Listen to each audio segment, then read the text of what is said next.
मैं ये तो नहीं कहता विकास जी मेरी क्रेविंग खत्म हुई है, लेकिन मेरे पास हेल्थी ऑल्टरनेटिव है। सबसे महत्वपूर्ण चीज़ क्या है विकास जी, जब इंसान के पास कोई बड़ा मकसद होता है ना, तो छोटी चीज़ें यूं ही छूट जाती है। ये बहुत सही बात बोली। फॉर एग्जाम्पल मैं आपको कहूँगा कि कोई बंदा है, उसको महीने का 10,000 का सैलरी है। महीने का कितना? 10,000 का सैलरी। अब कोई यदि उसको कहेगा छोड़ दो, कोई छोड़ेगा? बेचारा इसके पास एक ही इनकम का सोर्स है, कोई छोड़ेगा? 10,000 ही उसको भी मालूम है 10,000 कोई इतनी ज़्यादा अमाउंट नहीं है आज के युग में। लेकिन यदि कोई उसको ये कहेगा कि मैं तुझे हर महीने 10 करोड़ की जॉब दिलाता हूँ, हर महीने कितने की? 10 करोड़ की। 10 करोड़ की, तुझे 10,000 की जॉब छोड़नी है, छोड़ देगा।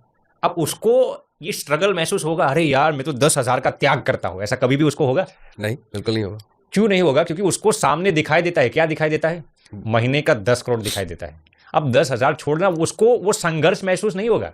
उसको ऐसा नहीं लगेगा कि मैंने कुछ त्यागा है, उसको ऐसा लगेगा कि मैंने कुछ पाया है बहुत बड़ा। क्या पाया है? 10 करोड़ रुपया पर मंथ।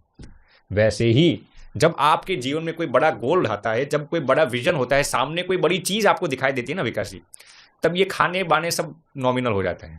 खाने की जितनी भी क्रेविंग्स है ना, आपको उस पर ध्यान ही नहीं जाता, क्योंकि आप एक बड़े मकसद को लेके बैठे हो। तो मैं ये कहना नहीं चाहता विकास जी कि आप खाने का आनंद मत उठाइए, लेकिन उस चीज से आपका मन हट जाएगा फिर, क्योंकि आपके पास एक बड़ा मकसद है। जैसे कि अब्दुल कलाम को विकास जी किसी ने पूछा था, आपने शादी क्यों नहीं की? तो उन्होंने क्या जवाब दिया? क्या दिया? आप बोलिए। शायद यही कि मेरे पास सक्सेस स्टेटमेंट है, सेक्स स्टेटमेंट नहीं। मेरे पास गोल है, गर्ल नहीं। मैंने उनके कहने का तात्पर्य ये है कि मेरे पास कोई बड़ा मकसद है, इसीलिए ऐसी चीजों में मेरा मन आकर्षित नहीं हो रहा है। ये मैंने फर्स्ट टाइम सुना है जी। मैं अब्दुल कलाम जी ने कहा कि मेरे पास गोल है, गर्ल्स नहीं है। मेरे पास सक्सेस स्टेटमेंट है, सक्सेस विजन है, सेक्स का विजन नहीं है। तो ये चीज है विकास जी, जब बड़े विजन में आपका मन लग जाता है ना, तो ट्रिवियल चीज छोड़नी नहीं पड़ती, छूट जाती है। अब आपने पूछा कि हम क्यों अक्सर हम अवॉइड करती है हैवी फूड्स को, जंक फूड्स को, अन्न को, क्योंकि हमारी नींद बहुत कम होती है। अब आप भारी चीज़ें खाते ही रहेंगे, गुलाब जामुन, समोसा, पिज्ज़ा या फिर रोटी चावल, ये सब भारी चीज़ें जितनी भी खाते रहेंगे ना, आपको नींद बढ़ानी होगी।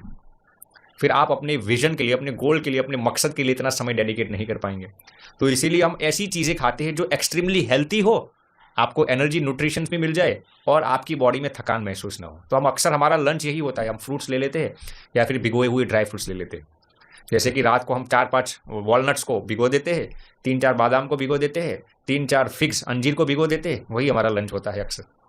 तो ड्राई फ्रूट से हमें, देखिए भिगोए हुए ड्राई फ्रूट्स के अंदर एंटीऑक्सीडेंट्स भी होता है, ओके, वाइटामिन्स, मिनरल्स भी आपको मिल जाता है, फाइबर भी मिल जाता है, आपको नेचुरल सोर्स ऑफ शुगर भी मिल जाता है। ऐसा नहीं कि आप चीनी डालते हैं, नमक डालते हैं तो तली हुई चीज़ निकल गई, शुगरी आइटम्स निकल गई, सॉल्टी आइटम्स निकल गई, जितनी भी जंक फूड थे वो सब चले गए। और मैं आपको दूसरी साइकोलॉजी बताता हूँ विकास जी, जब आप भिगोए हुए ड्राई फ्रूट्स या फ्रूट्स खाते हैं ना, तो आपको भूख हो ना, फिर भी आप आधा ही खा पाएंगे, क्योंकि ये फ्राइड चीज़ नहीं है। तो आप ही कहेंगे बस इतना बहुत हो गया। तो आज मैं सुबह लंच करके आया था, तो अब 3-4 फिग्स ले लिए, अंजीर ले लिए, 3-4 बादाम वो भिगोए हुए ले लिए, और 3-4 वो बादाम भिगोए हुए ले लिए। इतना खाने के बाद मेरा पेट ही कहता है बहुत हो गया, समझ रहे ना। इसकी जगह पर यदि मैं समोसा लेके बैठता तो 5 समोसा के बाद भी मन नहीं भरता, क्योंकि माइंड का खेल है ना ये। तो मैं ये जरूर कहना चाहूंगा विकास जी, यदि कोई भी इंसान अपने जीवन में सफलता को हासिल करना चाहता है ना, उसकी डाइट पर उसका कंट्रोल होना बहुत जरूरी है। मैं ये नहीं कहता कि आप समोसा ऐसी चीजें न खाओ, लेकिन अपनी डाइट का कंट्रोल आप पर होना चाहिए। इससे आपकी विल पावर भी स्ट्रांग होती है, बहुत स्ट्रांग हो जाती है, क्योंकि सबसे बड़ा टेस्ट तो जीभ का टेस्ट ही है। बिल्कुल, अगर इस पे कंट्रोल हो गया, आपके मन मुताबिक चली, तो आपकी प्रॉब्लम सॉल्व होगी। बिल्कुल बिल्कुल वंडरफुल सर। स्वामी जी, मैं वहीं वापस आऊंगा। जब हम सेरोटोनिन की बात कर रहे हैं तो 2 चीजें निकल के आई। एक, यानी कि अगर मेरे टीनेज के अंदर ही मेरे विजन को अगर इनबिल्ट कर दिया जाए, क्लासेस के अंदर, स्कूल के अंदर, घर के अंदर, तो ये मेरी प्रॉब्लम सॉल्व हो जाएगी। तो एक तो वहां पर मैं काम करना चाहिए, एक तो ये समझ में आता है। दूसरा ये समझ में आता है, क्योंकि मेरा विजन बड़ा होगा तो मैं इन चक्करों में पढ़ूंगा नहीं, है राइट। दूसरा ये, अगर सेरोटोनिन की बात कर रहे हैं तो पहले उसको क्लैरिफाई कर लेते, क्योंकि आप मेडिकल रिसर्चर रहे हैं, मेडिकल फर्टिलिटी से आपने कुछ रिसर्चेस भी मुझे बताई थी। तो सेरोटोनिन को अगर मुझे अपनी लाइफ में लेके आना है, ताकि मैं डोपामाइन से थोड़ा सा दूर हो सकूं, शॉर्ट टर्म बेनिफिट से बाहर आके लॉन्ग टर्म बेनिफिट के लिए सोचूं, क्योंकि सोशल मीडिया ऑलरेडी हमें इंपल्सिव बना चुका है। तो